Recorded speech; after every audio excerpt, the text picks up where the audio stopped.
Ma mission TV, le miroir du monde.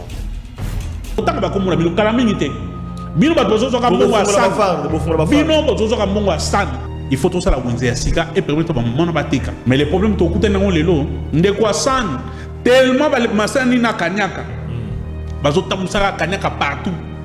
Et pas ba conspo bacha pour des baman na nzela ya Gentili Ngobila winzer na salimate. Ce qui va moderniser Zando na ba norme. Sur question les bêtis ndeko na Serge Alobi na venu Louvre sur côté les bêtis ba tchono moko. Dossier à Sani et ça la rendait pas si parce que ba politicien na biso ba mon arabe intérêt na bango. Alors batu nyonso baleki asana tchaki ba on approche. Fina ki bango. Bazolia kanyaka. Afina ki ne bango na mutako ba azate. Na ko continuer ko lubango. Déjà wingé. Que nenge to zaboy. Gouvernement oyo.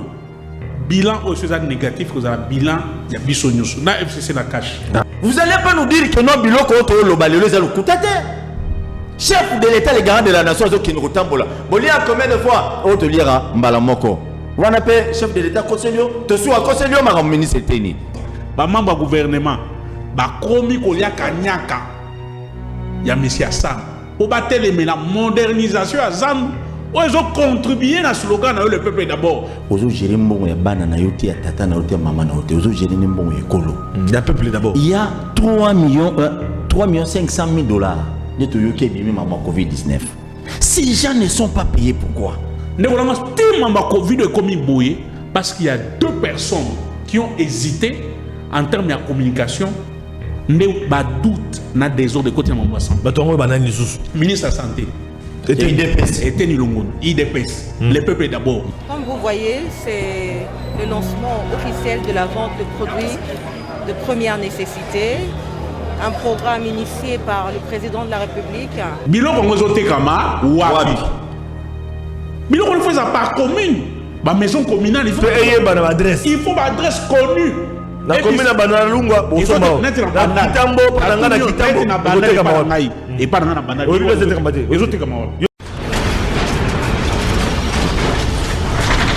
Ma mission TV, le miroir du monde. Mbote na bino bandeko balandi émission en population to bengaka émission babola le peuple d'abord émission na bino bandeko balandi to kondo la version ya population to lobaki na bino était to signé qui contribution na bino poto beta masolo Congo pe to lobaki était désormais bokolande la masolo la société makamoni zali koleka na mboka na biso population na biso a ko vivre ndenge ni bandeko balandi kolala kolamuka to lobaka ngo ezalaka ngolu po ete ba misusu to kolamuka bazalite me kongola ko nyoko mana pasi kongola mo kufa na nzala ola kufana bokono lelo to na pandemie risito ko ebate ko suka ndenge nini bande ko balandi to zane sengol susu po ete ngonga na biso ebele mi ndenge to mesana ko beta masolo ya baimboka oyo bazali ko tala ete Congo sengele kende liboso na secteur ya population na secteur ya social ndenge na ngana lo ba ete bande ko balandi to constater ete na niveau ya gouvernement babandi ko sala ete bilei e ko za la penza na primo ya malamu la population kasi population ya ville ya Kinshasa ba komona ngo ndenge ni population na biso oyo bazomi pe na ba périphérie ba komona makambo wana ndenge ni bande ko balandi marché central Zando na biso to ba kete mokolo alobi to beta ki sete na otali gestion ya Zando ndenge to moni te ba paya ba komi ko centre ko s'occuper na ko gérer Zando ko somba soki to ba contrat to pe le ndenge ni un sujet à contrat il y a 25 ans 20 ans na mboka na biso to okaki ba chiffre awa na plateau na biso o ezali ko chaper na l'état or misolo wana e ko sunga pe économie ya mboka na biso na niveau ya administration ya ville ya Kinshasa pour ete Congo et kende liboso Kinshasa et kende liboso bande ko balandi bo to benga Covid-19 bande ko balandi pandémie oyo et même biso ba conséquences toko yebate ba personnel soignant mususu ba ko futa mate ba mususu bazo futa ma e ko yebana te makamba ngo le kindenge nini voilà bande ko balandi téléphone na biso zali ouvert tozo ya mande ba SMS to ya ba SMS pona bande ko ba ko na biso mi tuna nyoso boko tuna pona etali ba question ndenge to ya ba population ndenge to ya ba invité na biso awa to ko boko tuna to zali ko tuna ngo voilà bande ko balandi bozali ba numéro na biso donc botinda ba SMS to ko tanga yango même na ba biso ko ya to pe na ba biso na biso po ete et permettre biso to ba température sociale ya bana température sociale ya bana lukunga température sociale ya bana funa température sociale ya ba district nyoso oyo ezomi na ngumba ville ya Kinshasa poto yebaka population de mokonzi le peuple d'abord d'abord binone ba konzi. Voilà bande ko balandi. Tozo beta masolo to la ka ki bino ete to continuer na ba inviter na biso po ete to koba peut-être en douceur na sujet na biso ndenge vous allez ko constater donc na lobo konanga ya mwasi to yambi mona mboka Jean-Serge Tiben Oyo azali chargé d'études pe na otali communication politique et pas ya mwana mboka Gentili Ngobila gouverneur ville Kinshasa donc azali moko ya ba oyo bazali comme ba chargé d'études naye to bengi bongo na mwana mboka Jean-Serge Tiben mbote ndeko mbote na bayiba kolanda biso tozali pona ko partager makanisi to ba idée na ba kinois. Merci pour na invitation une fois de plus. Tozali à Posepela et tout ça, bakinois, bakinoises, vous avez besoin d'informations, la vraie information. Tozali wana pour nabon. Mon mboka Tiben donc beaucoup wana donc Serge Tiben après si makanissi donc après à se présenter par rapport au si makanissi na ndenge to yambi na poko lelo donc to kobeta masolo ya le peuple d'abord lelo voilà nazali na Paul Tosuwa présentateur et émission bakinois balobi parce que nazali masolo ya bakinois Bilé ya bakinois ya butu nyonso esenge pe to benga yo ezali pe moko oyo sensibilisaka olobelaka bakinois mwana changu esa ko sonite ko benga mwana changu et le kumu tout fort kimbuta ko tozala mwana changu ko soni ko lobaki mwana changu parce qu'on a l'impression on a l'impression que changu comme le quoi milieu moko abandonné milieu moko reculé oui changu na Tchang, on a tout d'abord merci pour notre collègue qui s'est sur l'émission Oyo, le peuple d'abord. Donc, comment on a vu le peuple d'abord. Le peuple d'abord, ça a solgaté. Le moment où on va bannir le peuple d'abord, il y a 12 millions, 4 millions. Il y a un besoin que non, le peuple d'abord. Et ça, le peuple a bénéficié d'ango. Pour notre vaccin, comment lobby à Tchang, Tchang, comment poubelle. Bisobana Tchang, on est tous aveuglis à tout moment. Tout le monde est député, monsieur IDPS, il y a des Français, belé, moment d'élection, tout le monde est candidat, belé, tout le monde qui, les lois, monsieur Sou, baké au dans le Parlement. Et jusqu'aujourd'hui, personne ne parle de Tchango. Mais moment d'élection, tout le monde a bah singama tebele ba obima, bah fumbo aso singa fumbo ba obima, bah paipa ya lopango ba obima, bah ni bah pondolo simanda ko ba obime belé, mais dans moment où le Tchango, tout le monde attend tout est, dans moment Covid-19, il y a et ça a géré bazar otanga baroko mata 5 t voilà bande ko mais babimi combien na tiango eza ba provinciaux eza ba nationaux ndeko Paul Tosuwa aux émissions nanga o bakino balobité c'est là dango ngana ko ya émission na o bana ko lobela bakino voilà bande ko baladi donc to lobaki était le peuple d'abord parce que Congo na biso to reprocher na ba régime eleki maramba belé to la qui peut la population makambe belé to baki était sur qui changement ça na mboka to ni to mon appel peuple à se retrouver mais est-ce que peuple a dit qu'on se retrouver dans la période oyo est-ce que peuple a se retrouver ba fonctionnaire de l'état ba pinga écolo ba médecin ba enseignant ba étudiant ba élève population bino ba kino a se retrouver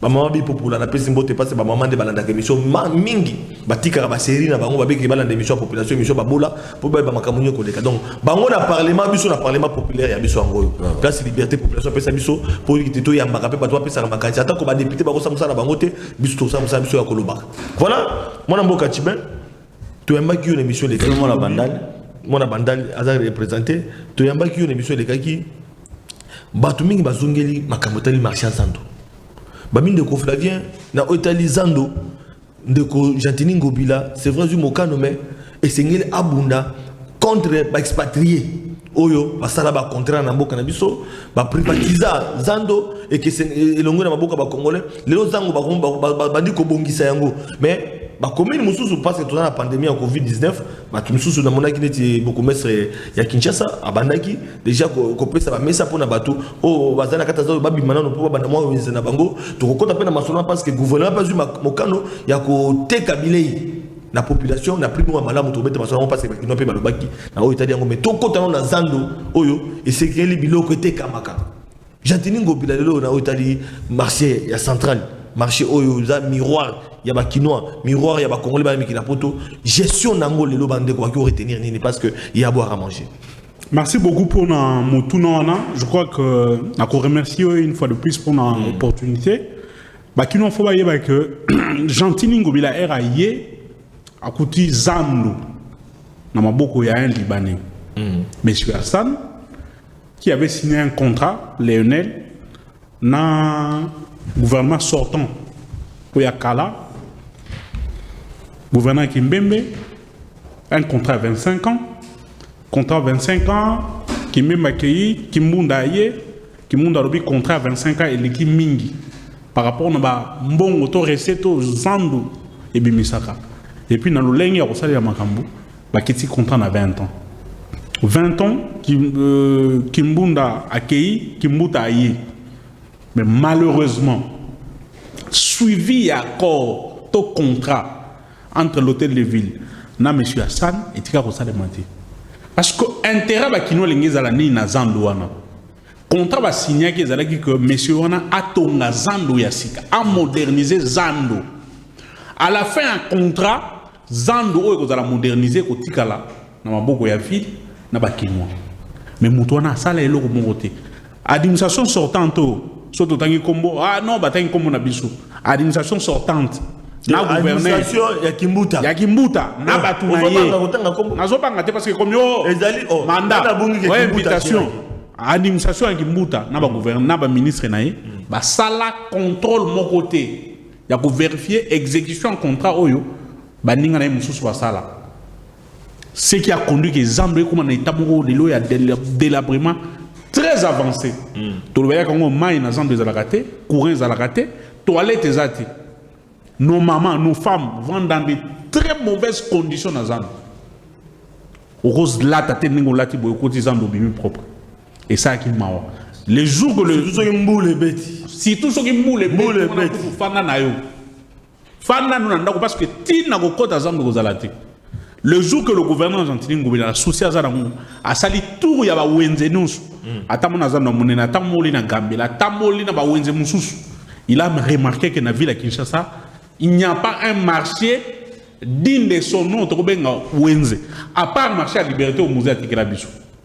Bien qu'ils aient géré la ville à Kinshasa. Bien qu'ils aient géré la ville à Kinshasa. Il faut bien préciser. Voilà. Ces marchés-là répondent quand même à non, mais parce que les gens qui vendent, mais Mabé à Wenzewana, les gens vendent, Libanda, il y a des places à l'intérieur. Mais Zando Mouné, c'est par terre. Alors, projet Argentine Gobeleza, projet Argentine Gobeleza, que parce que le marché, en commençant par les grands marchés, il faut la moderniser. Ah bon? Moderniser, abandonner dans l'assainissement à Wenze. Wenzewana, ça fait maintenant 49 ans, bah ça, tu as l'entretien, tu as réhabilité pendant 49 ans. Pendant 49 ans. Marché central. Marché central. Entretien, tu as réhabilité et l'eau monté. Alors, il ne pouvait pas accepter que maman, tata, ndekunabi soit va continuer à côté de la condition. On a assaini les marchés. C'est-à-dire, l'ongoli, les goûts oignons sont là qui bouchés, débouchés en gros. Nzela oignons sont là qui bloqués. Ndeko va faire na wakading, kato, venu en oignons soit là. Ndeko, souvent na mutu ko kota na venu en te. Et belé pe bakufa parce qu'à cause de la crise. Il faut pas misser dans mon Congo. Na pense que ça vous pose en tout cas. Parce que ces avenues là étaient enclavées. Bah, ça va autorisation précaire sans suivi. Bah, il va ça autorisation précaire. Bah, en dur et bloqué bah avenue on a l'élo. On a désengorgé ces avenues. Bah, le salité nous sont dans un. Le projet à gouverner les alliés faut tonga zando ya sika. Ou qu'on répondre à ma norme. Il y a kitoko et permettre biso ba que soma biloko na zando. To soma biloko dans le calme. Sans tracasserie, ba poubelle ezala, ba parking ezala, ba bureau ezala, ma casse parce que wenzeza na administration. Mais administration tout est ils ont ça na balabala. Voilà coulage à recette ezali parce que et si ka o ya fixe ba bureau malunga ezalité. Mutu wana libanais atongaka 104 magasins naé. Sur 104 magasins wana a foutu ça 5 000, 3 000, 4 000 $. Magasin à moins cher à zone ouest, et ça à 2 000 $. Et ce sont des expatriés. Il faut qu'on bête à cette les logos wana ndeko. Les Libanais, les Indiens, les Chinois, les foutre dans magasin. Les Congolais, les Colo Wenz. Acha bango pembeni, bateka na balabala na manzela mususu. Voilà pourquoi Ngobela na souci au azana pour ba Kinois, il a dit non, Kinshasa c'est ba Kinois na ba Kinoise. Kinois, il faut ateka la Wenz na ye. Na ba bonne condition. Il faut tout ça la Wenz ya sika et permettre ba mona bateka. Mais les problèmes to kuta nango lelo, ndekwa san tellement ba masani na kanyaka. Bazota musaka kanyaka partout et pas bakonsport bacha pour des baman nanzela ya Argentine ngobila wenzone salimate mais tozo bisa tous ceux qui sont en train de mettre le pot de banane dans ma construction mamba wenze ba kino ba mais oui ils ont pas moderniser wenze na détruisant au détriment ba congolais il y a ba kinois voilà mais bazo zoka kanya pas monsieur Hassan ba y saka ke wenze ça les maté donc ils n'a pas si les autorités de ces pays travaillent contre cette population ah tu sais émission les peuples d'abord mais curieusement les gens na bato alikolo to kotanga ba komona bino kala mingité bino bato zozoka mbongo asan bino bato zozoka mbongo asan pour que wenzona ezala moderniser te kotanga ba komona bino bon manipuler même la délégation syndicale ba côté un expatrié qui joue avec l'argent des Congolais ba Kinois mo batala mabele baza na des très mauvaises conditions. Est-ce que la population n'a pas été azokobanga wana Paul Toussoua bien que ils ont motuna na tuna yo mais Paul Toussoua pe azo pe tant koloba bien qu'à répondre na motuna na ye est-ce que dali peut-être que population zo mona été ba gouverneur ba leka ya solo basala elo côté expatrié azu asa pe lo côté ba ko banga te que no faut me expatrié que congolais oyo azo gérer malobeza pa na yangonde avant de répondre na motuna ya kotuna ba konzi ndenge ndeko na Serge Alobi où est l'intérêt du peuple congolais dans tout ça? Le peuple d'abord. Le peuple d'abord. Où est la place du peuple congolais? Yozali ministre, au commis ministre, au yoki dossier, on a qui nous expatriés, on a azo gagné ba millions par mois pour l'intérêt à investir dans le pays parce que bambon union so oya sanya zali ko gagner na grand marché. Yebisanga le peuple congolais, le gouvernement provincial et à Kinshasa, le gouvernement central bazo gagner ni. Estimons que, n'a pas cet exemple, ceux qui Hassan a eu $200,000, n'a pas cet exemple, n'a pas besoin de monter. À qui a corrompu dans mon consument, mais non côté la maille. Yo kasi mon consument, on a soit un associé peuple était Hassan. Ngobila, tika wenzewana, tika zandowana, ma maison Hassan is à la rabon. Et boukamate. Pour Hassan déjà na moi, Moussolone, le colo à messa. Il y a un na lobaka. Le politicien. Il faut beau gérer, beau un système, beau gérer, mais beau prévenir paix. Nazo gérer les lots. Ngana kolongwa. L'isolo ngani ni yamala mbati ko beta na sima na ngata ngana géraki. Parce que ceux qui zando les lots ba moderniser yango. Na côté ningo bilater. Ceux qui va moderniser zando na ba norme. So question mbou les beti ndenge ndeko na Serge Alobi, na venu Louvre so ko côté mbou les beti ba otchona mokongo. Et itaga na kati zamba balaba mo akati ba boutique ne ba maison za la kebeli ba ochoka na mukongo donc mula makadam ezala na nzela wana ezate zaka sunda ko moyo bukamina komina kisasa bazu ba brikayo wana ma ba waki et puis ba ba ki na ota mbula to ko sape mission mbula parce que ba ka on les allait vraiment constater mingi vous comprenez Gombe Zindaka Tili boso tête de ville bureau Zindaka Willeri ko lobate le boso tête de ville Tili boso DGRK nazo ba place belé na ba place vas-y papa ils émission nanga voilà te nazo rappeler ma place monsieur Bobosana on rappelle ma opinion Gombe et Zindaka stade des martyrs aux yeux triomphales et aux Zinda mais sont OK sur na ba commune na commune na biso périphérique ba maman ba coller la Bibembe c'est ça il y a un dos au mona na ligne na lo dossier à Hassan et ça la rende pas parce que ba politicien na biso ba mona ga intérêt na bango polimisa nga ba politicien na zolo ba mona ga intérêt na bino parce que 49 ans depuis grand marché Salema tout le monde a un bâtiment wana depuis Mobutu tout le monde a un photo wana ba bâtiment c'est ka ba balance wana ka yango mais mukile ezali ko se développer du jour au jour et là on est zo sanga lelo oyo pour ba moderniser zandwana est-ce que tu as que ville à Kinshasa ezangi mo alors batu nyoso baleki asana tcheki ba na poche fina ki bango bazolia kanyaka afina ki ne bango na mutako ba azate parce que imaginez-vous recette ya zandu na question na tunaka recette ya zandu ya grand marché est-ce que kina noté de ville parce que c'est à ça ba magasin à Tongi ba monsieur zali ba 4000 tozo ya ba magasin oui ouais 100 magasins naza kuna ku le mois ngai nazo tuna ba ticket o ba récolter pas ba maman na biso na bandeko na biso nyonso mbongo wana ki na noté de ville et qui na gouvernement central et qui na imagine la gestion la personne Hassan azo gagné combien azo gagné ba millions là-bas 54 magasins au Tongi azo gagné ba millions ya mbongo ba ticket mais c'est anormal et puis bah quand ils ont la bango kaka Jatini Mobila bien que Batebele Bazolo Bana Yumbi a salé le côté bon. Nana Kunate n'a pas été sur la quinoa. Alors la question que je me pose. Serge Makoso Soko Sungabiso, la réalisation, tout le monde appelle ma boutique, un peu bleu, moi. Alors Nana aussi, Naï question dans Zomituna. Batunyoso, Jatini Mobila, Jérém Mabila Yumbi. Je m'en fous. Alors Nana Olobela Yumbi, Nana Olobela Kisasa. Tout le monde a image à ça dans le lobby. Donc, Mbongo wana. Mutuana zo gagné mbongo à la maison. Mutuana Asana zo gagné mbongo à 5-4 maisons.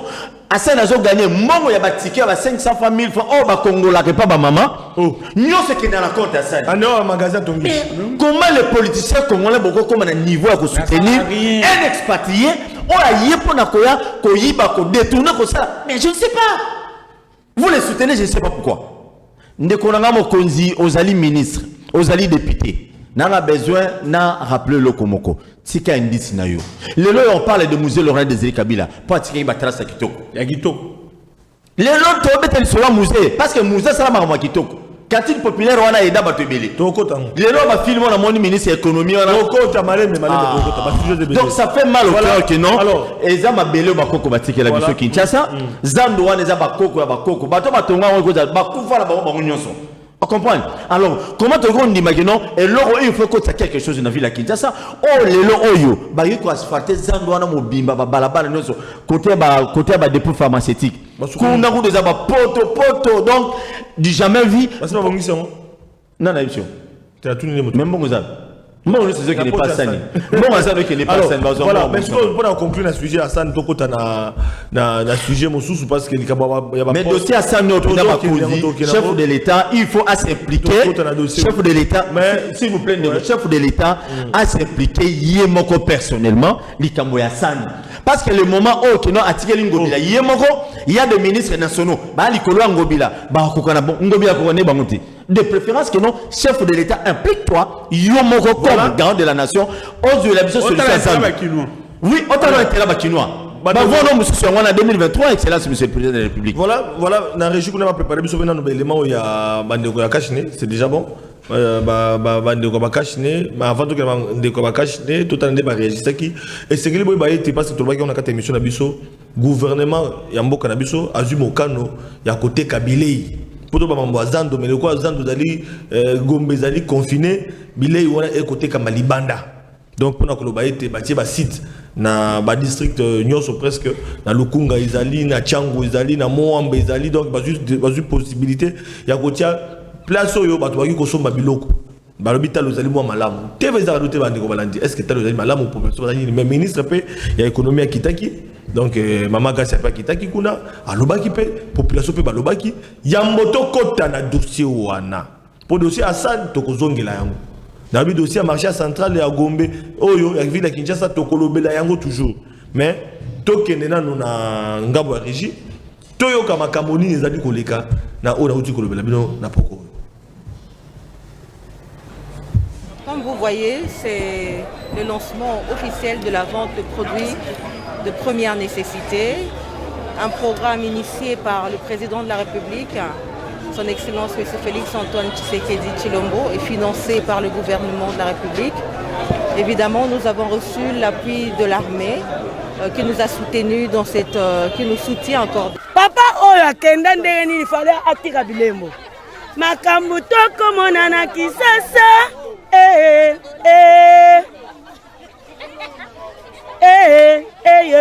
Ah, maman. Hein? Photo sur Rolande mitema. Maboko te ernyos ana katika site ya pona oyo kapasi tozaki kotambola na kimia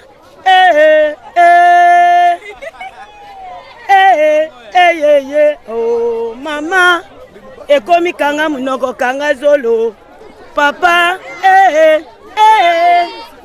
tokopemela wapi yaya na ngai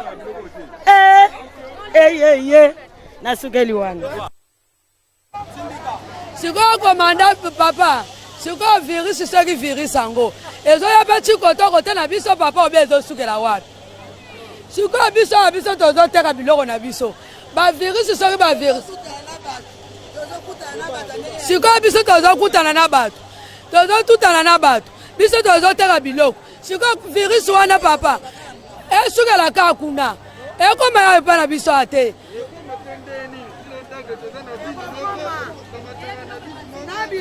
papa eloko virus oyo eyeli makasi awa mpo na biloko ekomata papa soki biloko eza ekokita virus wana ekokoma te soki biloko ekiti virus ekeyawa te biso toomata te papa biso tozokende koteka toza kutu na kanda makasi ya nde biloko emati boye tozovivre bien te papa biso papa toomibatela kaka na nguya nzambe kaka tozolata te papa eza te soki eza te papa tozomona ngo te papa mbongo nde kosombela ngo nde tozomona te me ya koloba ti ya koloba nini loba likamba komanda virisi likambo ya komanda virisi ebayise biso bakomersa kuna bango nde bazoboma biso kutu tokoteka biloko moins cher me kuna na parki biso tozosomba biloko bazonyokola tumbongo kaka boye masangu tonda so masaki masangu na 60 000 mais lelo ekomi 100 000 na ba porte ba droit ya ndenge na ndenge donc moyen biso tonda teka kutu 800 na minute to 1000 francs pour kuna tozosomba cher.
ba membre du gouvernement ba komi kolia kanyaka ya monsieur Hassan pour battre la modernisation à Zandu.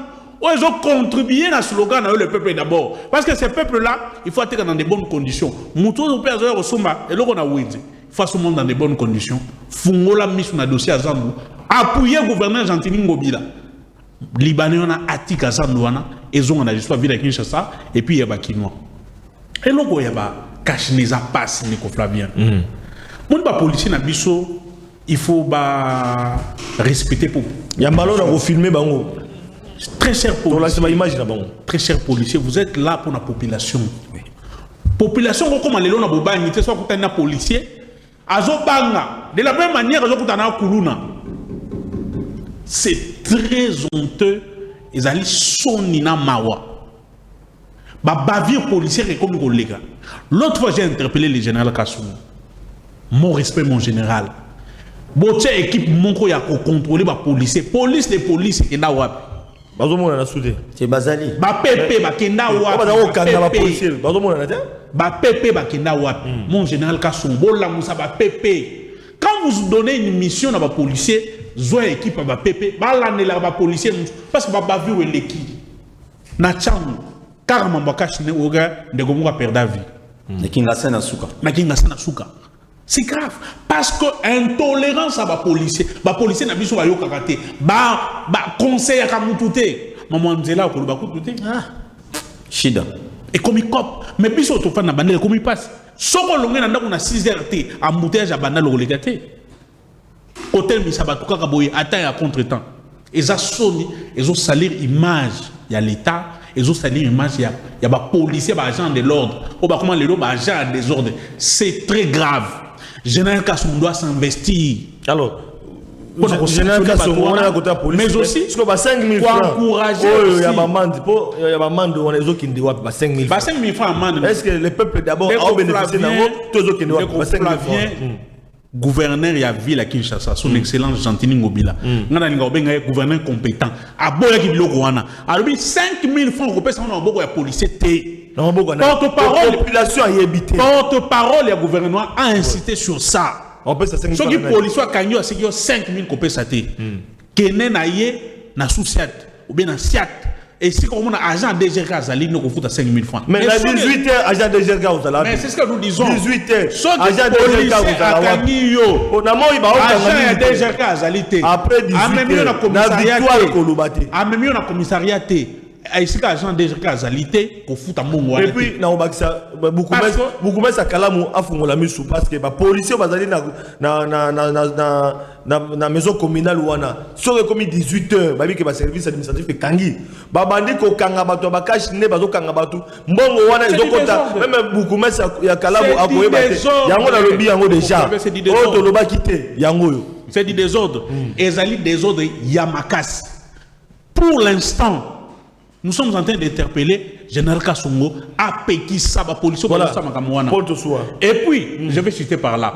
Nous demandons aussi, à Madame Rita Bola, ou à Gérard Desjerka, bon, décentraliser, bon, il n'y a pas de la commune. Parce que ceux qui ont moins de pour la cacher, la commune va coûter agent Desjerka à Fandiwana. À 5 000 fois, après, si on donne une quittance. Mais ceux qui ont l'argent déjà, donc, population, c'est de l'argent raté pour la. Bon, ceux qui ont Kangio, ils ont un cash net. Ceux qui ont Kangio, ils ont un cash net, ils ont infraction. Pour faire un cash net, parce que tous en état d'urgence sanitaire. Mon Konzambo a déclaré. Même bon, Kanya, quand on pose un policier, au foot à thé. Voilà, civilisé. Insistez sur ça parce que vous avez pas au foot à bon gouverneur a il faut que vous ayez pas place c'est l'agent déjà Kazali. Bon, bah, c'est ta population ministre parce que aussi là, voilà. Merci beaucoup. Ah, ouais, civilisé, la casse, c'est une minute. Oui, moi j'aimerais bien. Émission à peuple, donc on comprend rien. Alors, on a une baboui. On a 30 secondes et puis on a kota mambo. Ministre Nyon Sozo gérer les lots. Nous avons une histoire, bien qu'il y ait un PPRD. Nous avons une histoire. L'homme d'Ossio, l'homme de Boluo, l'homme d'Angenga. Et bon, yo ministre Kinga ne sont pas là. Yo to kansonani. Point d'interrogation. To kansonani corruption. O ya sena zo lingo corrompre bino. peut-être non bon mais biso na kaona zandu merci tozongi likambo ya nini yo tangi kutu commune ya Kinshasa o tangi Bandali mais na commune ya Masina il y a un major ya commune ya maison communale ya Masina oui un major qui s'appelle major Kisola ceux qui nzola ceux qui sola azana maison communale azana Masina 2 azana maison communale je pèse mes mots ndinga lobi biso to ba panisa Masina ndakuti oh ba yebisa kinga non le major qui quitte son bureau a commis si croisement ya venu Bekatev na venu Kulumba point chaud or qu'il y a souci à tout le monde à la rawana yena belema na nyonso ba petit na ngai moi ba policier belé ça sert à rien otanga ba nyonso ba ko se mobiliser na quoi wana pona okanga ba pona kashine na commune ya Masina Bukumesa Masina tout ça pas font la même monsieur pas font la monsieur mais non ba Bukumesa général non Bukumesa Masina ça ne le côté ba pas na ah tikala ya vanda na ali ambone comme na nozo ça na général Silvano Kasongo est-ce que mon ça là oh Bukumesa basala ke lokote na commune na Kinshasa wa Bukumesa Masina sala ke lokote pas sala ke lokote pour la Masina rien du tout je pense même je sais pourquoi alors na osena général Silvano Kasongo ozali général ya la police ya ville province Mobima ya Kinshasa yo zali commandant numéro 1 ya biso ya ville ya Kinshasa tokosenga yo kita na Masina beta c'était pas major wa Kinzola on arrête les gens illégalement la machine pour la cachiner donc au retour du sabato plein de cachot pour la cachiner nani major le bito kangabatu to yena 7e limité na passerelle wana il y a des policiers na minduki arme à feu bazo tele mi sabato pour la cachiner ezate bakangio au futama de pana bango c'est pas là qu'on se pose des questions que moi personnellement mais mon général tous ces policiers oui batunyo so bazala parfait mais ngana osira na mon général mais ka ko landela biloko wana ndenge ko lobi abiba ba pepe ba kenda wapi ba policier faut pas ibaza wa parce que comment qui discipliner parce que ceux qui ba pepe bazo tambola ba biloko nyoso okanga ba tu légalement ezate et ça question mutu et là on cache na repesa li palangu bater bato azima baza bato babela malade pe mabazali tout ça tant on l'a tant bana tomoti papa pe mero kamena nzela pouf ambulance covid-19 ba ça bongo o ba ça et bon rassure mutu ko na asthme ya kashine non mais je ne dis pas que notre la tangote tout le monde est obligé tout ça l'état d'urgence mutu non sont obligés à lata mais la police na biso ba commissaire Moshida même na ba officier à la police le roi major wana ya Masina Kisola. Voilà. Merci pour l'information. Mais apparemment, il est à l'aise, il est complice. Il a à tout moment. Merci pour l'information. Merci pour l'information. Dans le émission Le Peuple d'abord. Le peuple dans le centre. Donc, il y a une politique, mais il y a une sociale, la population, et une population à se retrouver à Yéba. Parce que mon Konzambo, quand on a une campagne, slogan est que le peuple d'abord. Quand Etienne Tshisekedi pour le peuple d'abord, et c'est que tout le monde a ce le peuple d'abord, et c'est la slogan, et c'est la vraiment, il y a solo. Il y a un moment objectif, il y a une mission, ils allaient pour nous sunga, ba kambiambo kabai ba été peuple a souffrir, peuple a donné comme c'est que la musique au tala. Voilà na otali dossier, il y a ba cash ne na do rappeler 5000 francs ils ont qui de wapi 5000 francs parce que ba o ba bandi ko kangami. Madame Rita Bola, ba zo kanga. Bongo wana ils allaient ko échapper na Madame Rita, ils allaient ko échapper na ville à Kinshasa. Ils allaient ko échapper na DGK. Déployer ba DGK na ba commune. Na ba souciate na police, ba zo ngomo ba okanga, o komi kuna na yoka ki ba musu ba ko senga même 15 10 000 francs parce que même 100 000. Voilà, et comme ça va tu m'amende à 100 000 à cacher à Kinshasa on a vu na ba réseaux on place les autres qui ezoye banate. Gouvernement a besoin de bongo, mais tu bon on est allé au Kenya parce que tu peux assemblée en ville à Kinshasa ils ont besoin de bongo mais c'est bon on est allé échapper dans trésor public les autres qui ont et comme le roi Shida est pas voilà ça va le côté à ville à Kinshasa Covid-19 et comme dossier tout quand on a dossier Covid-19 avant tout si ça n'a de relié parce que le roi tout le peut pas cacher des rapport na makambo ya santé bande ko botinda ba message na ba SMS bo bengate beaucoup ma ba SMS numéro ya Tigo ils allaient on a tout orange beaucoup ma ba SMS beaucoup zo toujours ba ya na bino voilà bande ko balandi Covid-19 to le baki na bino la fois passé comme problème ba médecin oyo bazali na équipe à riposte misusu ba futami misusu ba futamate to le bien bien ba personnel au bon na o ya santé au bazala ba barrière bango ba futa maté bazo zilaka ba futa bango la fin du mois mais tant ba ya musala bazana maya ko melate bazana eloko ko liate et comment ça la passe lelo et comme place ba tie ba mai beaucoup de mai za sous-souté bon ça la constance comme à 17h na ba savon ils ont souci.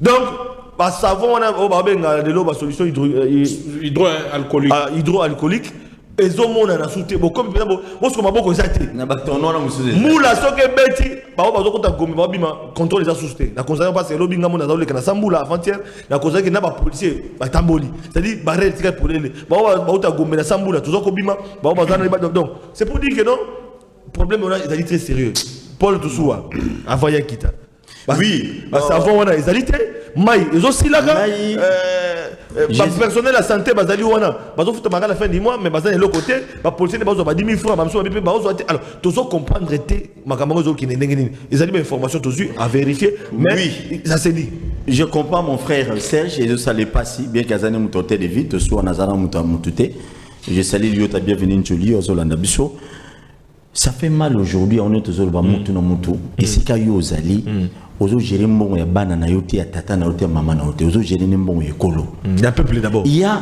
3 500 000 dollars de toyoke bimi maman Covid-19 si les gens ne sont pas payés pourquoi batwana nyonso bafutamite pona nini ngala ke musikate la cinquantenaire 4 mairie te cinquantenaire mokozamboka mo ke koyoka kuna ba lobby chef de l'état lobby batu nyonso wana na bibembe na batu bazali atena coronavirus il faut bazwa en charge na mbongo nani ya gouvernement congolais bokoyebisa biso lelo yo kulutu na ngai teni ya IDPS même pour la mémoire ya Etienne Tshisekedi wa Mulumba vous ne pouvez pas gérer cette histoire nebino bo gérer ngo boyete vous allez pas nous dire que non biloko to lo balelo za lukutate chef de l'état les garants de la nation zo ki ngotambola bolia combien de fois o to lira mbala moko wana pe chef de l'état Koselio to suwa Koselio ma ministre teni to suwa Koselio non on ne peut pas gérer le Congo comme ça et zali bande ko bazali atena maladi wana sur les ala moi sina bana no bazaki atena monsieur teni baza atena maladi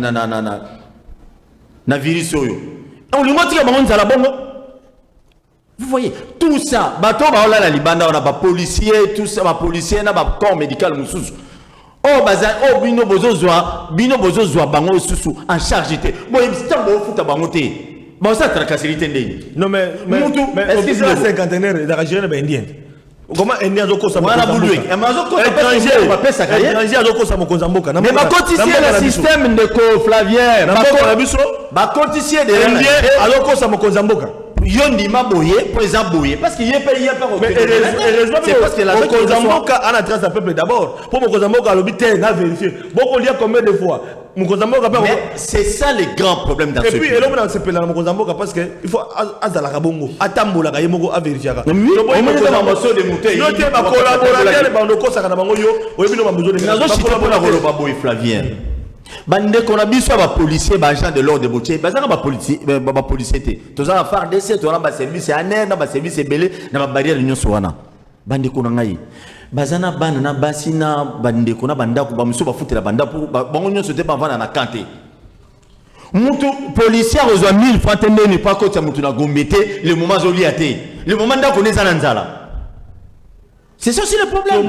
Vous condamnez les policiers tracasserie boy tout ça. Mongo la Covid-19 et bimi. Villa Kinshasa c'est sûr certain. Même quel social au mokozambonga senga na bato ba contribuer. Tout le monde ba tout ba pesa ba don. Mais bato ba pesa ba don sango boya ki pour nani. Tata sango monseigneur Mokonzi. Alobi ngala kota makama. Tu sais pourquoi? C'est parce qu'il y a eu des boulou et que ça déjà na kati. Quatrième mairie donc il faut attendre ça la soni qui no ba mona nga sango na que nous sommes la quatrième mairie et c'est passé là. Donc mon alobi non. Voilà, je laisse tomber. Bon je les mon avis en politique. Jean-Serge Tibin. Ils vont payer le prix. Makambo la spécialité. Makambo Mokonzamboka mo akiti akeko palper du doigt amona ki ba maladie ba rolia mbala moko ba maladie. Toka ba maladie mususu ba ozo ba chloroquine te bazo kabola. Ba mususu ba beke ba kanga bango ezomona na te. Toyo ki pe mususu mutu alobi ete coronavirus ba chinois soki za sope lokuta basali ba meki ko tester na Congo na bité soki ndenge nini ba bi coronavirus ya te. Comme ko ça ce qu'on passe. Tozo comprendre souté. Alors yo vous allez pembe na bato bazo kamamboka. Namoni libabe no soki ndokitelaka yo lobana. Ezo sala nga passe na mo. Ah yo pozo passe sous. Passe pour na nini. Bozo gérer mbokat. Tozo gérer je suis à commune. Dans le lobby bozo gérer yo moto a PPRD FCC. Na boya ngote. Tozo gérer mbokat, il y a gestion commune FCC cash. Ah, bien sûr. nalobaki yango kasi ministre nakokontinue koloba ngo nakokontinue so moi qui bango ba na cash nakokontinue koloba ngo eza wenge que ndenge toza boye gouvernement oyo bilan oyo eza négatif kozala bilan ya biso nyonso na FCC na cash vous reconnaissant soki eza positif ekozala ya biso nyonso c'est un bilan collectif eloko ezosala nga pasi eza nini bozosunga mokonzi mboka te polani chef de l'État il faut remaniement esalema plus vite que jamais. Parce que pourquoi? Et ça sonne na mawa. Il y a des amateurs au sommet du ministère. Nous avons Covid comme boye parce qu'il y a deux personnes qui ont hésité en termes de communication. Nous avons doute na désordre de côté de Mambo Santé. Ministre de la Santé. Était IDPS. Était Nilongono. IDPS. Le peuple d'abord. Mais tu as la sonne des autres qui s'habillent. Quand il y a l'ibos, il y a déclaré et qui n'a bandal qui est pas nangai na bandal oh non ba déclarer azamuda oh exact nationalité douteuse ça c'est quelle manière de communiquer ministre de la communication ko alala poni solino makelele asala aza ya INC voilà INC caméra caméra aza ya INC ya caméra rien le peuple n'a pas l'information non le linga pe otanga peuple otanga ko ta IDPS makati comment bazo gérer épidémie oyo bangonde ba ministre baza au four et au moulin qui doivent communiquer qui doivent poser des actes ozo be sanga mamboa il faut ba fouta bato mais c'est le ministre de la santé de fois ça l'a suivi le ministre de la santé est où asa wapi na ba checkpoint toi na nous so ba les gens ne sont pas payés. C'est pas au gouverneur de la ville. Risque, on dit un risque. Bah tu vas dans la barrière. Gouverneur coûte ya ba ko fa batiki basi na bomba ça coûte ils ont nyo kwama. Pona ko zoka mai na ba sardine na ma pona pesa batona. Mais que fait le ministre de la santé? Donc sardine na mai zo na gouvernement provincial. Mais oui, c'est le gouvernement provincial qui donne. Mama yake na mama. Na mai na 3 500 000 tozo yeba. Que fait le ministre de la santé? Oh liya mbongo Congo militaire. Nous sommes dans un pays où Takana Congo, Sotali partout ailleurs, les corps médicaux, les médecins, pendant la période de la Covid, ce sont ces personnes-là mises à l'écart en termes de moyens. Parce que Bazan s'est sacrifié ma casse dans la santé de la Bissou. Dans le service de sécurité. Ok, tu as billet parce que tu as la question. Il y a un lobby, il y a un lobby. Ce qu'on peut si, au corps médical, la température est à checkpoint, au foot et monté. À Kokoti, ça monte, na policier, na Gombe, ou à la maladie. Soyons sérieux. Était une fois démissionné. Ce bon, on va quel est le parmi bato kamba uza kuna bato bazo kamba maintenant je le bate kasité c'est là na local bon 47 millions 40 millions 30 millions ah pour to so 3 millions comme maintenant nous gérons 3 500 gouvernement on a c'est le gouvernement 3 millions le ministre de la santé c'est 3 500 3 millions la personne habilitée il y a communiquer dans makambo ya Covid ba foutité ba fout c'est le ministre de la santé. C'est le personnel politique. C'est lui qui a cette politique à gouvernement qui doit nous expliquer. Le peuple d'abord. Mais rien. Rien. Chef de l'État. Ennemi na liboso. Ba l'ennemi na liboso ne bazo kosaka yo bazala PPD na FCC na FCCT bazala cash. Chose déjà net ministre de la santé, ennemi à chef de l'État. Ministre de la communication, ennemi à chef de l'État. Il ne communique pas. Les gens ne sont pas informés. Les gens ne sont pas informés. Communication il y a programme dans le côté entre la même main de National Makele. Est-ce qu'il y a photo? Non. Le peuple d'abord. La même main de Malanga. C'est la micro Malanga. C'est pas toi benga, pas toi comment. Jolino Makele dans la même main de Flavien. Yo la nagité. Baneko ya IDPS. Réclamer la même mende. La même mende zone. Yo la nagité. Ça en a mis. Mais réclamer mende pour nani. Mais la actualité. Kabila la li pongi boya na actualité na ye. Ba to IDPS ma base IDPS. Ba réclamer la même. Bien mende. Donc remaniement pour ça. Après Covid remaniement faut salima. Et puis na zone la elo. Va diminuer le nombre ya ba membres du gouvernement. Pas les belletés. Chef de l'État, Paul Toussoua, je vais dire quelque chose de très important. Le peuple d'abord, chef de l'État, le gouvernement, ayez le courage maintenant. Il y a que élection municipale ekozalate mbongo ezate processus électoral bandeko parce que lelo babukumese oyo nyonso baza bafene bazosala eloko moko te gouverneur aza bloqué pendant que merci beaucoup voilà chef de l'état doit courage voilà Richard Machita Bilili et bongo tozonga tout monde ndenge nini makambo elekaki pona oya tel bilé ya kolia comme ça tout ça wana bilé dans ce programme nous avons été en partenariat avec nous sommes en partenariat avec Codidis, cette ONG qui est déjà professionnelle en la matière. Nous savons actuellement qu'avec ce qui se passe dans le monde, la crise sanitaire due au Covid-19, l'économie de manière globale est pénalisée. Et nous savons également que la ville-province de Kinshasa est l'épicentre du coronavirus. Voilà pourquoi le gouvernement avait choisi de commencer d'abord par cette ville pour approvisionner la ville-province de Kinshasa en produits de première nécessité. Évidemment, avec la fermeture des importations, nous n'avons plus de volume suffisant d'importation. Voilà pourquoi nous sommes recroquevillés sur nous-mêmes pour booster la production locale. Nous espérons que cette action ou ce programme va s'étendre sur d'autres provinces, évidemment également aller au-delà et desservir tous les marchés de Kinshasa. Voilà. C'est Peli Mingi, napesi merci na chef de l'État, na makamiso bazui, napesi merci lisusu pope parmi ba wenze, bakanisi pe zigida po toza ba wenze belé ya municipal. Napesi lisusu merci vraiment mingi, vraiment ndenge biloko eza na prix ya kokita comme ça ko corriger bande ko na bango baza ko tia biloko na to ya likolo. En tout cas, na moni vraiment social et comme kokota moke. Na CP en tout cas awa tozo teka kaka 2 sacs. Ceux qui oye ozo soma mibale, ceux qui oye en tout cas to pesa mutu 5 qui te 10 te. Ezala même ya makala, ezala même ya ba tomate tout ça. En tout cas, tozo pesa ya nini te. Poto yebi ke so to pesi au 100 OK koteka. Wana to bundisi bato wa mataka biloko likolo te. Poto bundisa bango, il faut to pesa mibale bato te kimbalo kozwa nini. Eloko te, alors ko pesa pe chance na baninga nyoso pe basa nini, baya kosomba, oya kolia, oya koteka pesa bénéfice ya malonga. Félix azamona mboka. Ayebi pasi penzala o to zala mona kati. Merci. Voilà bandeko balandi. Mitune zali na bato bazo kabola biloko. Na bato ba koteka.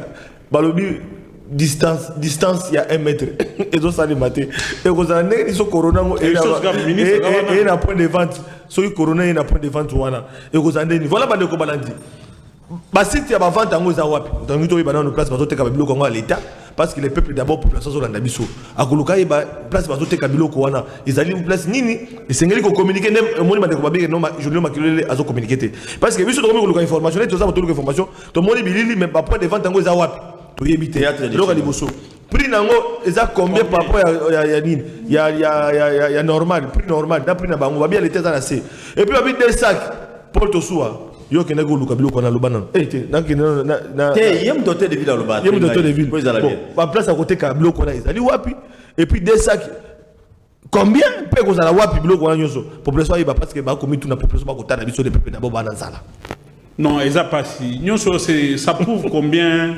amateurisme dans le ministère na komona mamezo salama. Pourquoi? Nous sommes dans une gestion décentralisée. Le ministre national, oui, a jubilo, ou le bien moi. Biloko ngozo tekama wapi. Biloko on fait ça par commune. Ba maison communale, il faut adresse. Il faut une adresse connue. Na commune na banana lungwa bosoma na kitambo pananga na kitambo koteka mawapi et pas na banana ezoteka mawapi yobi obide na ebite oh il faut tout na ministre et bazoteka ngo combien c'est ça la différence population faut yeba les ministres oyo bazozwa mbongo à l'état ils doivent communiquer kolake ça qui a Séboul par exemple na batu mususu bazoteka ngo 30 000 biso tokoteka 25 000 les gens sont informés les endroits fixes. Il faut pas y avoir une maison communale et si vous avez de tels jours. On ne communique pas. Et puis, tout le monde est ministre. C'est une raison de bien organiser. Ministre économie. Et puis, ministre économie. Il y a eu Covid. Abela. C'est l'équipe de Mamou c'est l'équipe. T'es moi Bela. Ah, mais à Telemi Azoloba. Tala ba toi fa ndinga na. Jani non. Azalaki na ko. Apparemment c'est l'équipe. Na lobby et les cas oui. T'es fallait pas mais hier fois teya ba geste barrière, ministre fois teya ba geste barrière. Tala ici ka ba saki wana. Distanciation sociale les a respecté. Hier mon ministre fa ndina ba tuna distanciation sociale les a. Comment nyongo kutu même chef de l'état est à hôpital du cinquantenaire. Tout ça wa voilà, nous sommes pas mis le gouverneur Ngobila a problème. Oh non, Ngobila a pris des mesures, mais vous devez les respecter. Si on tout le monde est ministre de l'économie, parce que quand on a oteka, ba makala, ba oteka, ba biloko, ba biloko zali belé ba tomates, mais ministre de l'économie, tout le monde, ministre de l'environnement, tout le monde y était. Mais ministre de l'environnement, ministre de l'agriculture, c'est là. Ministre de l'agriculture, tout le monde y était. Et pourtant, ils ont dit le gouvernement national, c'est-à-dire azoteka, ils ont provincialité. Tout le monde a quand même un représentant, pas mon unité bon. Mais ils ont passé. Peuple congolais. Le gouvernement national azoteka. Gouvernement national azoteka. On devait intéresser le gouvernement provincial. Na ba boumé so bazo gérer ba commune wana. Merci beaucoup. Mais ça va communiquer pour qu'on passe à ma place. Paul Meza Mawa. Paul Toussoua. Merci beaucoup de Flavien rapidement na loba. Ba minute qu'on a bazo la seka il est kebele. Boss et monsieur Fobo son genre pour la ministre ça 1h30.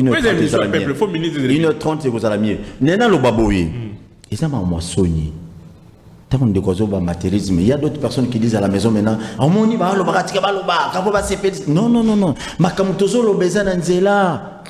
Ce n'est pas cette dame, madame la ministre de l'économie. Non! Nous sommes où? Dans la capitale, il y a la République démocratique du Congo, il y a un gouvernement provincial. Le ministre de l'économie, il y a Gentini Ngobila. Ne face à la bilokwana. Alors, tant qu'il y a ça à Kinshasa, tant que vous avez bima, on m'a dit que le gouvernement on dit ministre va comprendre monter. Tant qu'il y a ça à Kinshasa, selon moi, il y a été une film non, tu connais sur la commune de province au Covid des années. Congo central pas en haut. Alors, bino bossé à Kinshasa. Et bon, on a la province nous ce soir. Il fallait pas ça là. Il faut que le ministre la mesure est allée. Bazo soit mesure ville à Kinshasa mais bazo soit mesure parce que confinement déjà na on dirait na Congo central et bandi Congo central confinement na Goma et bandi alors si on bisika nous sommes confinés ça mais gratuité parti là-bas gratuité à courant na mai il faut pas payer ça bango papa on n'a pas bien consommé ça va peuple bandi dans la province courant na mai gratuité yo et bisina na nous si on a pas province à beaucoup de courant beaucoup de zalagate est-ce qu'on va bénéficier na Totika kuna. Il y a un autre senga, madame la ministre, qu'on a sonité qu'on réquilé. Et quand vous avez un conseiller moro extra, il y a YouTube, il y a banini tout ça, vous appelez un député ba kocharayo mais un moment kocho ma B. Il fallait pas. On apparaît dans biloko. Covid-19, ma camarote à biloko wana et d'autres la ba congolais nyo sauté, autre que l'ande banani ba chinois. Il faut que ministre ya Gentini Ngobila akende na makambo yo mama. Awa yo sali Congo central yo zila yo. Ah yo sali ah kuna pese et puis ils ont oué sera marama bilo olia dollar est comme 19 salaire de fonctionnaire à l'état influence ni le mouton va foutre à 300 000 francs dollar comme 19 il va vivre comment madame la ministre de l'économie il faut le dire moi distribution à Bassaka l'eau sauter ils ont fait on achète mais dollar est comme 19 madame la ministre dollar 19 où est l'intérêt du peuple le peuple est d'abord réservé fonctionnaire oh ma policier ba enseignant ba onyo so ba futa ma fola wana ba futa mo muke tant ba futa bango ba on retrouver na pour so ba saka loso na bino wana le peuple est d'abord et pourtant bazo ba des sacs to yebi système à Kinshasa ndenge ezalaka des sacs ezala maloba na repesa ndeko mbonga des sacs ya zui na délégué bango ba so le mesure d'encadrement mesure d'académie madame la ministre de l'économie je suis voilà moi ça me fait honte s'il vous plaît moi ça me fait mal au cœur madame la ministre vous êtes de l'IDPS mais vous ne vous comportez pas dans ma lobo bando c'est biso avant vous avez beaucoup il travaille contre le chef de l'État chef de l'État c'est normal bato pour la mémoire, il y a Papa Tshisekedi, Madame la ministre de l'économie, ministre Eteni. Vous devez gérer les choses de l'État. Le corps a besoin de gérer Papa Tshisekedi. Il faut aider le président Félix. Merci beaucoup. Voilà, Naritimo Maloba, parce que tout dans un plateau populaire, le Parlement populaire, il y a Parlement Baboula, donc on a des ça plénière. Donc, on attend que le président bureau et assemblée, il y a un Parlement populaire. On s'incline. Alors, maintenant, si on a une question, mais ailleurs, tout le monde a mis la culture à démission. Mais le ministre peut pas ministre de la diaspora. Bossana. Est-ce que la culture à démission, ça a raté tout le monde? Bossana. Ministre, c'est bon, la démission, tout le monde a la photo. Aucun ministre du gouvernement il y a démission. Personne ne peut démissionner. Il y a un ministre. Et bon, je vais vous dire les deux côtés. Qui se plaignent au monde, ils ont été mobilisés. Pourquoi ils ne démissionnent pas? Les Congolais n'ont pas de il y a boule. On n'a pas suivi la mesure. Voilà. Donc, Parlement populaire, Parlement Babola. Voilà, tu comme une plénière, comme Souka, parce que session Nabiso à l'élo, tu as une Ngonga Mouké. Bon, ça l'a branché chaque jour. Dans le Bible, vous avez branché chaque jour bande de Kobaladi. Donc, mais vous avez une émission où on a Serge, vous porter une plainte à tout moment. Ça, c'est connu. Vous avez une vérité à un moment la plainte.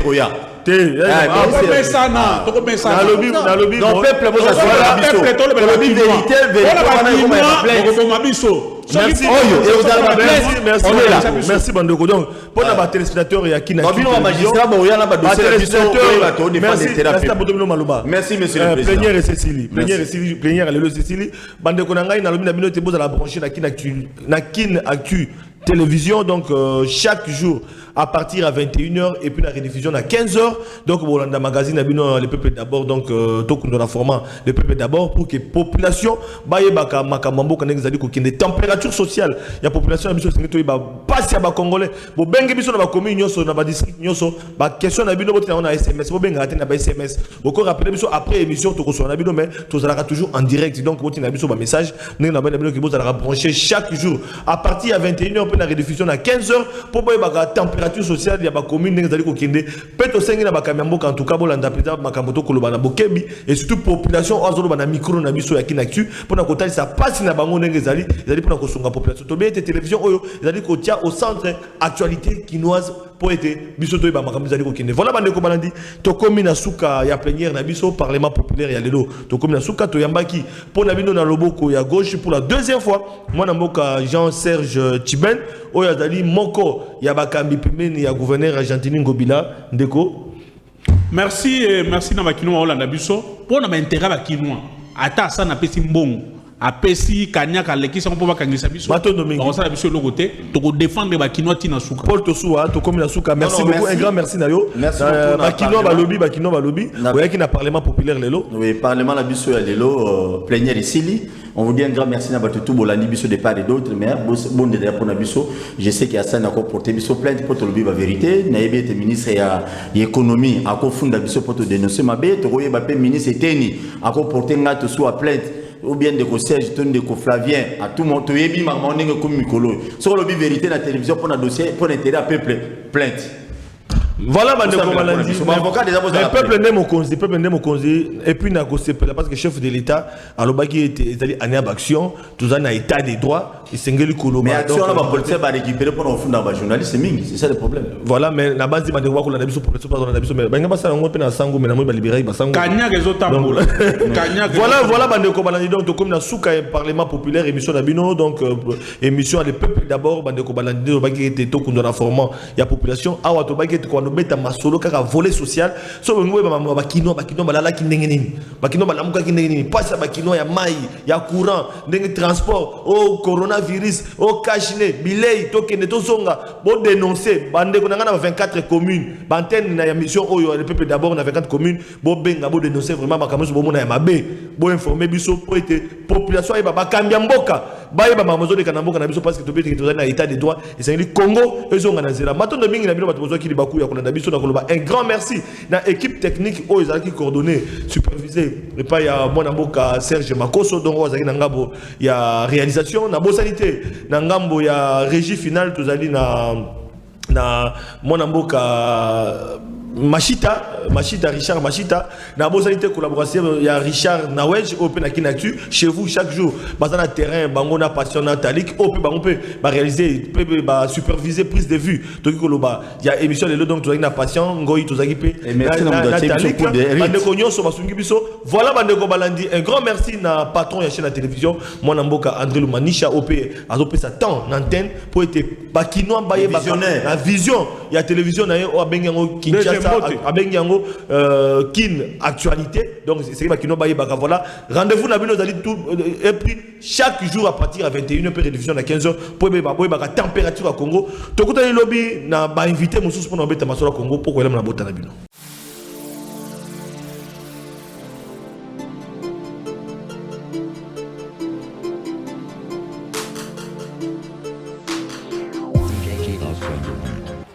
Dans le souci de répondre favorablement à l'appel du président de la République, Félix-Antoine Tshisekedi, et le gouvernement congolais afin de soulager tant soit peu la population congolaise en ce temps de la pandémie de Covid-19, l'honorable Alita Chamala a procédé à la remise des dons et des produits de première nécessité au centre Lindongue dans la commune de Limete.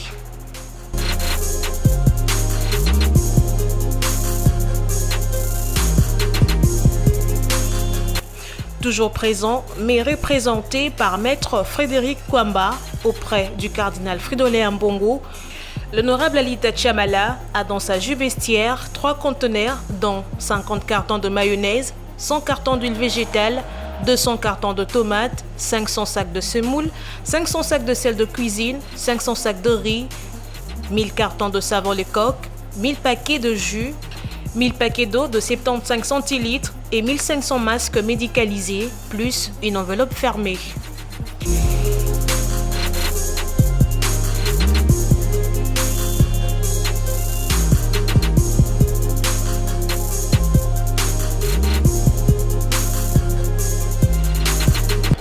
C'est pas un endroit de chrétiens catholiques, mais nous avons voulu utiliser le canal approprié.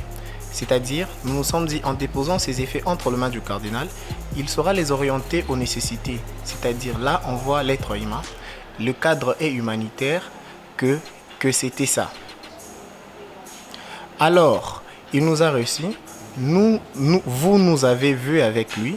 Je lui ai transmis le message de l'honorable Alita Chamala, qui a voulu premièrement le remercier et lui faire voir que depuis le 18 mars, après avoir reçu l'appel du chef de l'État à la solidarité nationale, il s'était dit que ces messages n'allaient pas passer parce qu'il fait partie de personnalités ou de compatriotes qui ne sont plus à présenter parce que ça fait plus de 50 ans que son nom est cité tous les jours dans le mécénat. Mais il ne se limite pas dans ça. Il est père de famille, congolais comme je venais de le dire, alors cette bataille étant une bataille de tout le monde et de solidarité, il s'est dit qu'il pouvait aussi mettre la main à la pâte et agir. Vous avez entendu par rapport à sa demande, il a voulu également que le cardinal puisse le bénir, prier pour lui et sa famille et pour ses affaires.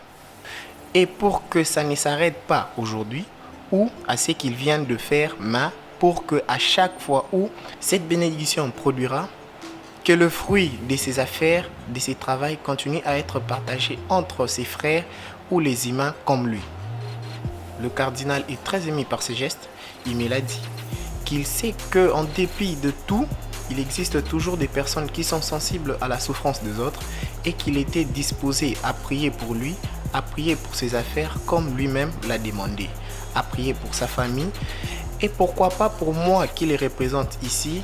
Et c'est ça l'objet de la motivation de notre présence en ces lieux.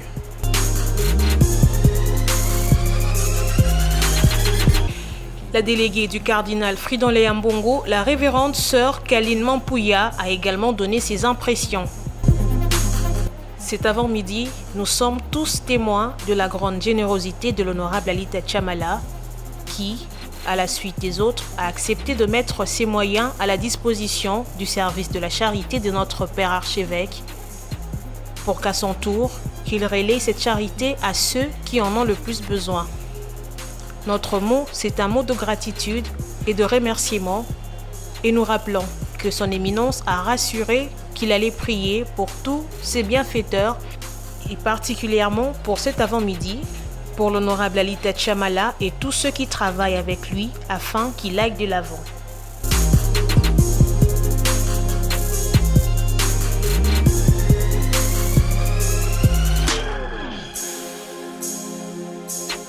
L'honorable Alita Chamala promet de continuer cet acte de bonne volonté très louable dans les prochains jours afin de soutenir les plus démunis.